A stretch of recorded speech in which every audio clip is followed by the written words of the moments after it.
or angry, it's easy to feel that the other person is making you feel the way you do. In fact, this was Danielle's approach towards her family. They made her feel irritated and resentful.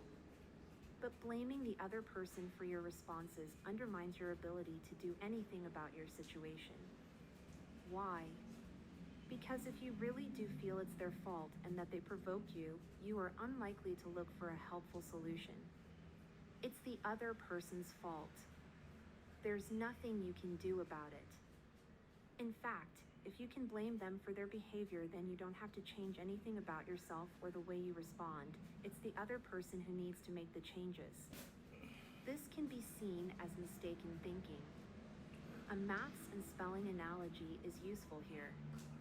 Imagine you misspell a word or miscalculate a maths problem and get the wrong answer. Your mistaken thinking makes you believe you're correct, that you've come to the right conclusion or answer. In the same way, your mistaken beliefs about how much power and control other people have over your responses and how little power you have gives you the wrong answers to difficult situations, even though you think your thinking is logical and correct. Is it you? Even though it often seems that way, people cannot make you feel a particular way. Others do not cause your feelings and emotions, you cause them yourself. Here's how. There are 3 aspects to an emotion, physical aspects. The physical responses inside your body. For example, when you are scared, this may involve an increased heartbeat and shallow, heavy breathing. Behavioral aspects. What you do, the actions you take, how you behave. For example, fight or flight when you're feeling scared. Cognitive aspects, your thoughts, beliefs, and expectations. For example, thinking, I'm going to get hurt when you are feeling scared. Any one aspect of an emotion affects another aspect. So how and what you think, what you believe or expect about a person or event or situation directly influence your feelings. Suppose, for example, you were given a parachute and were going to jump from a plane.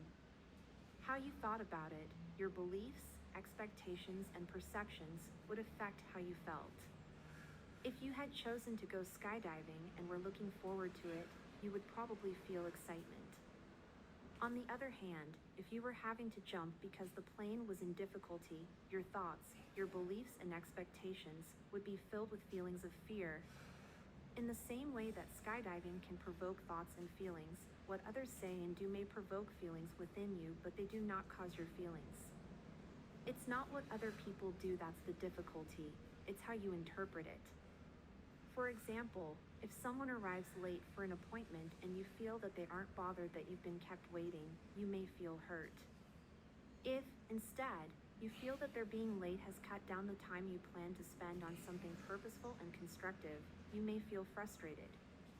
On the other hand, if your friend's lateness gave you half an hour of much-needed peace and quiet, you may be pleased they were delayed and feel grateful.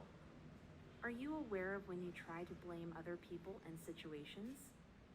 Taking responsibility for your responses to difficult people will help you better manage them. Why? Because if you can take responsibility for your responses, then, like anything else that belongs to you, those responses are yours to manage, to influence, and direct. Learned helplessness. The theory of learned helplessness suggests that if your experiences and interactions with other people or one particular person have turned out badly or negatively in the past, you may have learned to become helpless when dealing with that person or other people. You now believe, rightly or wrongly, that you have no control or are unable to influence or manage that person or people. This then becomes what is known as your explanatory style, your way of explaining your interactions and the results of your interactions with other people. The good news is that you can unlearn old beliefs and replace them with more positive ways of seeing things and explaining things. Understanding how and why you and other people behave in certain ways is the first step. Having positive expectations can also help. You can read more about positive expectations later in this chapter. There is nothing either values and rights. We all have beliefs and expectations about the right and wrong way that others ought to behave towards us. When others fail to meet your expectations, you may feel disappointed, upset, or resentful. For example, Danielle expects her sister Marie to be less dependent on their parents. She believes Marie should take less and give more. You may expect your friends, for example, to be loyal, honest, and trustworthy. Or perhaps you expect them to be fun and interesting. You may expect your colleagues to be cooperative and supportive. Your expectations underpin your ideas of what a good sister or brother should be, what a friend ought to be, how children and parents, colleagues, etc. ought to interact with each other. If these expectations are not fulfilled, you may be disappointed, upset, or angry. If you internalize those feelings, you may respond in a passive, resigned way or in an indirectly confrontational, hostile way. On the other hand, if you externalize how you feel, you may respond in direct, aggressive ways. But you may also respond in a direct way that is honest and calm in an assertive way. More about that later. If you constantly have high expectations of how other people should behave and treat you, you are increasing the probability of being let down. On the other hand, if you have little in the way of expectations, it's likely that you'll be taken advantage of. Our expectations tend to be more a matter of habit than conscious intention. Most of the time, we are completely unaware of how our expectations can create all sorts of misunderstandings. Conflict and resentment. Where is it written that others must act the way we want them to? It may be preferable, but not necessary. It's helpful to identify your expectations about how and in what ways you think other people should behave. How to do that? Start by identifying your values. Your values are ways of behaving that you think are worthy and are important to you.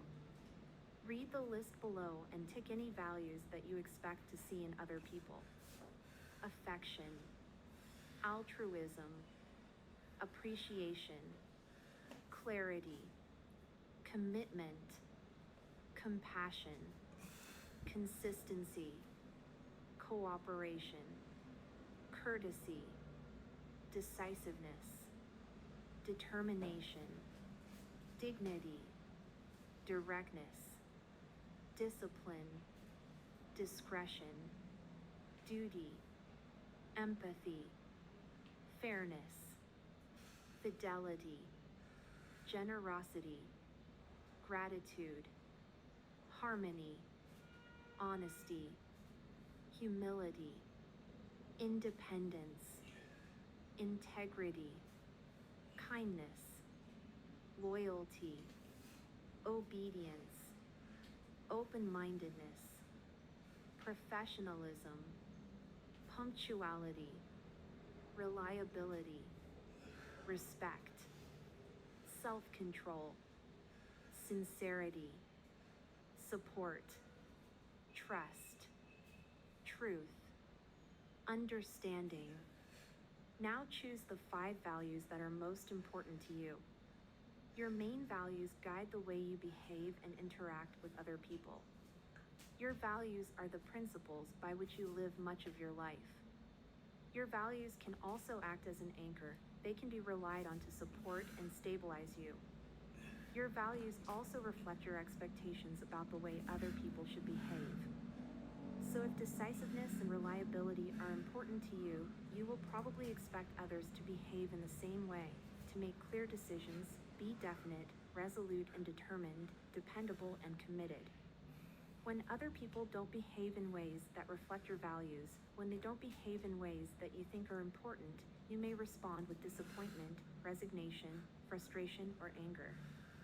Problems occur if you expect a higher level of action or reaction than the other is either willing or capable of. When they behave differently from how you expect, you may think, "What's the matter with them? What are they thinking to behave like that and to do that?" But other people may not have the same values as you. This is not a failing on their part, it is simply strength on yours. Don't judge them by the same standard. It would not be fair. Hold yourself to that standard, but adjust your expectations and be more flexible in your thinking, someone to